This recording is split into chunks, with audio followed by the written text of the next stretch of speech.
So get back to the screen question for a second. Okay. For somebody that really pushes me on it and says, you know what, I understand what you're saying, but I still want a screen. Okay. So we don't sell screens for those big openings, but we have partners in the industry that do.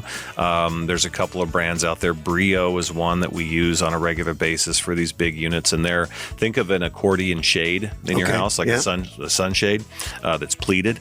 It's, instead of it being horizontal, it's a vertical, and it has strings, and it's really heavy duty, and it's a thick mesh. But for, again, a 30-foot opening, you need a pretty robust screen to hold up.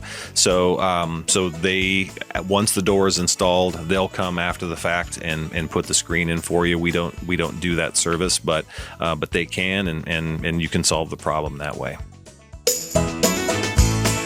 Rosie on the house, every Arizona homeowner's best friend.